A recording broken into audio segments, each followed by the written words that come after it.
How I was led to the Divine Mother. So, when I was about 7 years old, um, I looked up all the definitions for the different religions, and Buddhism sounded best. And, many of you have heard this before. I heard about God from other kids at school, but I didn't think my parents actually knew about God because they never talked about God. So I didn't ask them. They were arguing about something stupid when I went to ask them. So I decided to do my own research and look up all the definitions of the different religions. And back then, when I was 7, and I'm 33 now, it was dial-up. I still remember that dial-up sound, that weird mechanical machine sound, as I kind of booted up the internet. But what drew me to Buddhism, the definition of Buddhism first, was that it was focused around ending suffering. And I remember asking myself, am I suffering? And I decided, yes, I think I'm suffering. How do I end that? That sounds like a good line of reasoning and a good religion to research, to learn about. So I asked my parents to buy me a book on Buddhism, and the rest is history. But,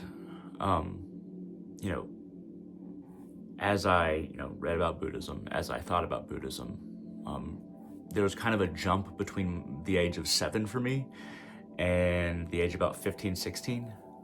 When I really started, I had a job at Walmart around the age of 16.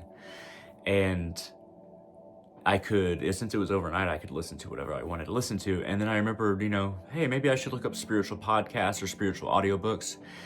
And I, listened to Buddhist podcasts, Buddhist audiobooks. I kept on hitting a dead end, though. I kept on hitting this feeling of emptiness.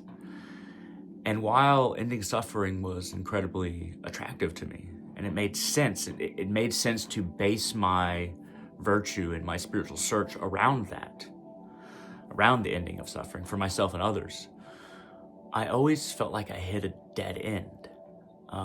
Because, Buddha nature, achieving nirvana, there wasn't like different categories of nirvana. There wasn't a long history of describing what nirvana is. In Zen Buddhism, to describe what a Zen story means is to rob it of its power to enlighten. And if you look up 101 Zen stories, it's a great selection.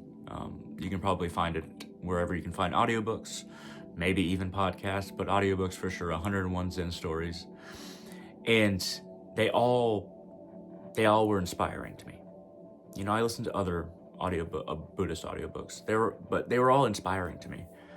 But I always hit the dead end of, what is the controller of all this? Where's the start? Where's the end? And where's the description of, I don't want to say God controlling everything, but it seemed orderly without any source of order. There was no source. There was just everything kind of on the same level. And then even somebody who achieves to fully enlightens themselves to Buddha nature, they're still a part of the same thing. It was almost like everything's on the same plane, and there's only one plane, and there's nothing outside of that plane. Now, in many Buddhist sects and divisions of Buddhism, there's descriptions of hells in Tibetan Buddhism. There's description of astral realms. There's descriptions of various beings, gods, spirits.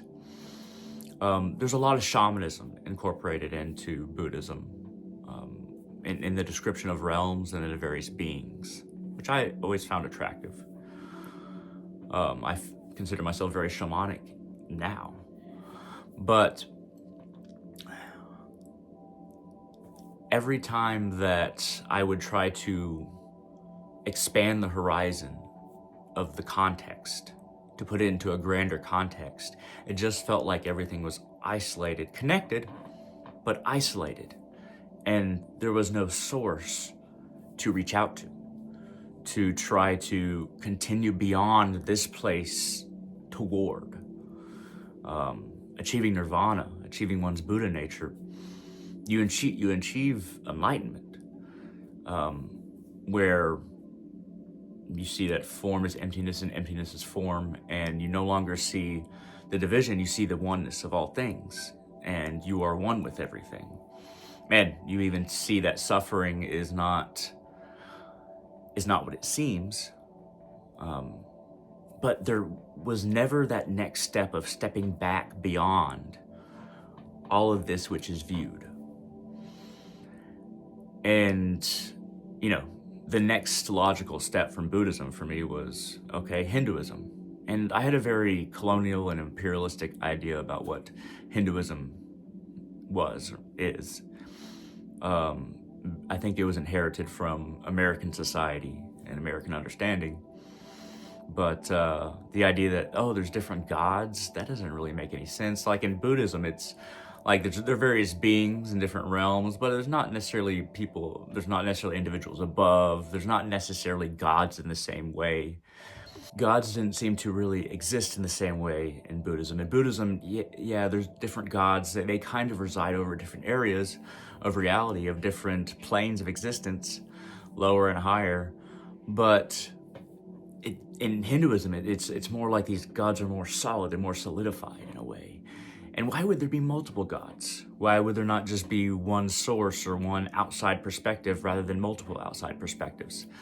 My predisposition was to shy away from polytheism towards, I guess you could say, monotheism, but I learned a deeper definition for that later in Hinduism. But I viewed it as very tribal, and I used back then in my brain, tribal was a bad thing. Viewed different gods as very tribal, very non-intelligent.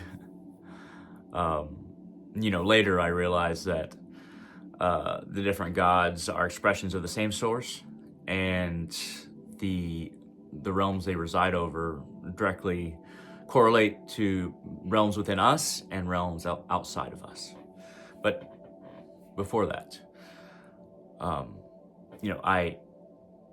I kind of, with trepidation, advanced into Hinduism, trying to understand it. And I found the works of Paramahansa Yogananda, specifically through the works of Swami Kriyananda, and his explanation of his life with Paramahansa Yogananda in Encinitas, California, and the hermitage there, and Kriyananda's description or remembering how Paramahansa Yogananda described the Bhagavad Gita. So the essence of the Bhagavad Gita is available as well on audiobook and in book form. And it's by it's by Paramahansa Yogananda as remembered by Swami Kriyananda. It's a remarkable book. I've listened to it and I've read most of it. I'd highly recommend it. But I found great explanations of Hinduism through the works of Swami Kriyananda, and through his descriptions of his of life with Paramahansa Yogananda and the wisdom that he expounded on.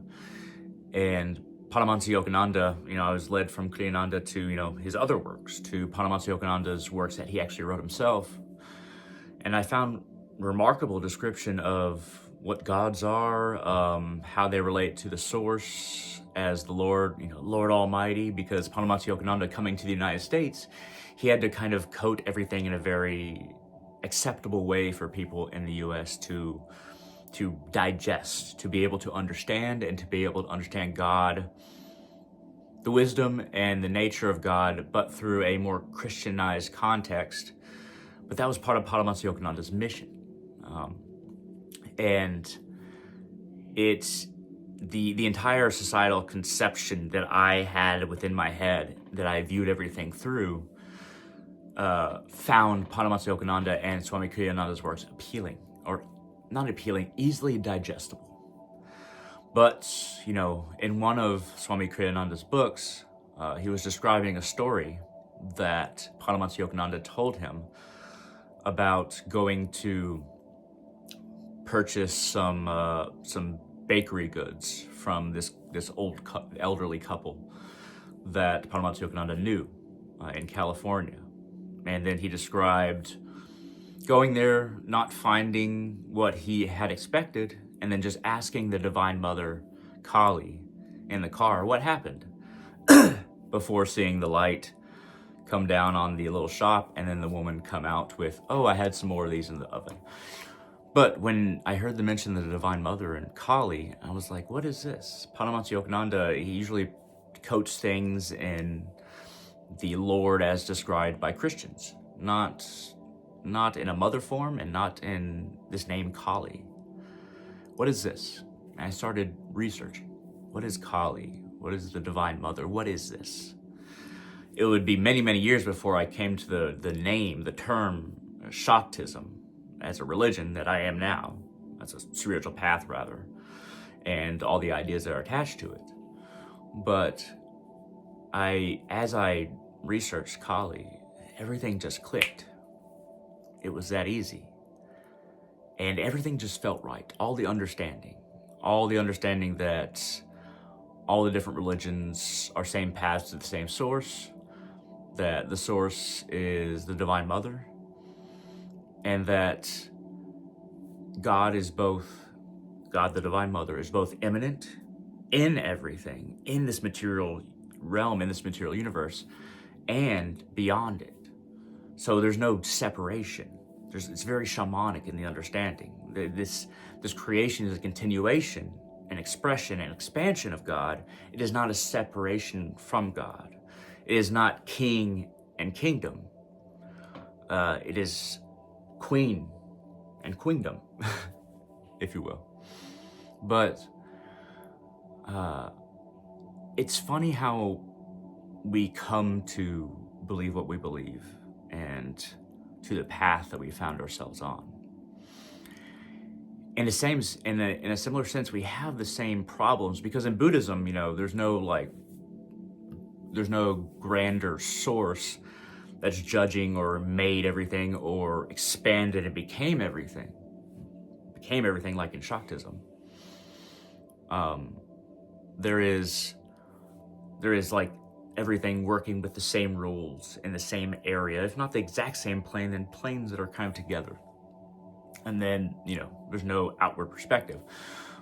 So, but we come to the same problem with God is, why does God allow these terrible things in the world? Why does God allow this pain, this suffering? And that we would find these problems in Christianity and monotheistic religions. And we, come to, is God good if God would allow all this? So the kind of workaround for that, as described by the Upanishads, it's not so much that God is allowing this, but what we are experiencing itself is an illusion. What exists isn't necessarily Maya, but how we perceive it is Maya, how we perceive it is illusion. For example, if we view this world as a snake that we should be afraid of, that will bite us, it's not a snake, it's a rope. So it does exist as an extension of God. It does tie us, but it is not a snake which kills us. It is not something which acts upon us. We respond to the world as it is, and then we end up hurting ourselves, killing ourselves, making ourselves fearful. We can physically die because we think that this world is a snake rather than a rope. But we only go to a different phase. So the death isn't even true. The death isn't real. With the idea of God's will and why does she allow all this stuff to happen? The Divine Mother has to place before us everything that we want. And what the vast majority of people want leads to suffering.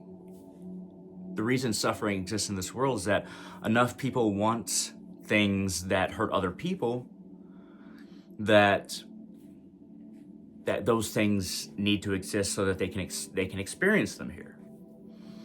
People want to hurt other people for now. People want to abuse other people, want to take advantage of other people for now, It is not the ultimate reality. It is not the end result.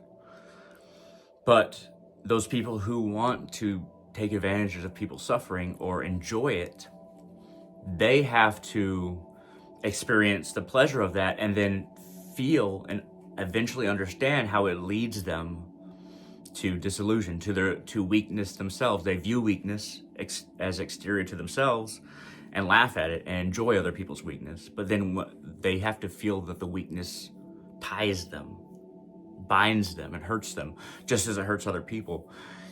And in order for that to happen, people who have created karma to where they're in situations where they experience pain, that has to exist so the people causing the pain understand. They understand through punishment. And Dharma isn't about, it's not about good and evil, right and wrong. It's about empathy and growth. Everything is growing at once. If something bad happens to us, it is our karma. Karma and divine will, or the will of the Divine Mother, are synonymous. And they are the same thing. And that's hard to swallow if we truly understand the suffering of this world. Why would we need to suffer because other people want to make us suffer and enjoy it? How can we accept that? Is there a way around that? So we have to accept it, yes. But that doesn't mean we don't have to fight back. That we just accept everything and we don't fight back. If we fight back against the pain that's being inflicted, or fight back for a better world, for a world where people are benefited more than they are harmed, that is also the will of the Divine Mother. It is almost like divine will does not matter. Because since we're in the fish tank and divine will is the water, I mean, if we're a fish, we have nothing to compare it to, nothing exterior from the tank, no reality that we understand exterior from the water that we are in. That is karma and divine will. So, really, we shouldn't even care about it. We should try to enhance our situation and to help other people. But if we are not able to, then acceptance is always there, and we just have to accept what we cannot change. Now, that doesn't mean we shouldn't fight and try to change and continuously try to change or ever give up. That's not what that means. It means that if it doesn't work out for us, and we accept that. And that's still a hard pill to swallow. That's still hard to understand, to accept when we fail. When our failure becomes the next step in our lives and we have to deal with that failure, we get mad at the Divine Mother, at God, at the divine, whatever we call it, we get mad at that. But all we can continue to do is try and try and try and try and continue to try. No matter how many times we fail, no matter how many times we confront the terribleness of this divine will. And what I love about Kali is that she's honest. She has these skulls around her neck. She has a sword. She has this bowl of blood and this demon's head over the bowl of blood. We know that she is fierce. She's honest about it. This world is fierce. I am fierce. God is fierce. Her being God. Everything is fierce. Everything is terrible. Everything is scary. Look at all these things that I have. I'm proving it to you. Accept the terror of this world. Accept it as the water that is our reality. And when we accept it, that's when we can start to really change it. That's when we can start to swim. That's when we can start to breathe. And all this awfulness, instead of running away from it, accept it. She holds that head. She holds the sword. She holds the bowl of blood. She has this garland of skulls. She's telling us to accept that this world is awful. That even I am awful. Everything is awful. Accept it, that this is your environment. Don't run away from it mentally. Even if you can't run away physically, most people run away from it mentally. Accept the terror of this world, of this material existence. Only then can you change or change the world. And if that happens, that is also the Divine Mother's will, because she exists in all of us. She is the only thing that exists. We are different expressions of her. So all the good, all the bad, all the suffering, all the hope, all the happiness, all the despair, it's all her. It's all the same thing. It's all us. We are a part of it. It is a part of us. It, here in the material universe, it is endless. Now, we want to run away from the reality of this Maya, of this illusion. But really what's happening is that we're running away from our understanding of it. If we accept that it is the way it is, that's when we can really start to get to work. But understanding our situation is what we must do before we can make it better. And not believing in Kali, that's not gonna help. Not believing that God is good and bad is not gonna help.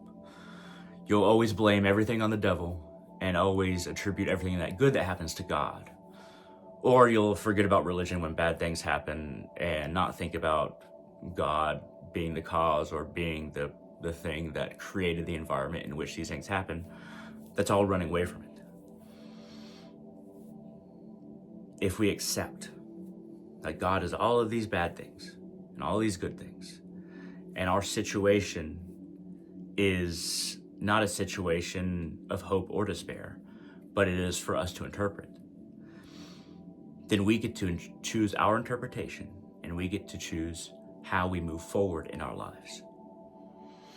However agonizing it is, however long it takes, and whoever we become, running from the Divine Mother Kali won't put you out of reach of the sword, her sword that is this world.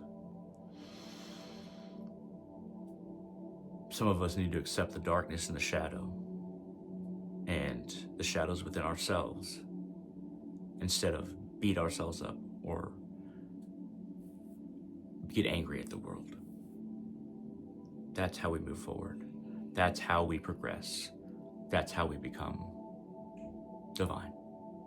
At any rate, thank you very much for watching. I hope this video was useful. I hope it was interesting. If you like this video, I'll hit that thumbs up down there. It really helps out the channel.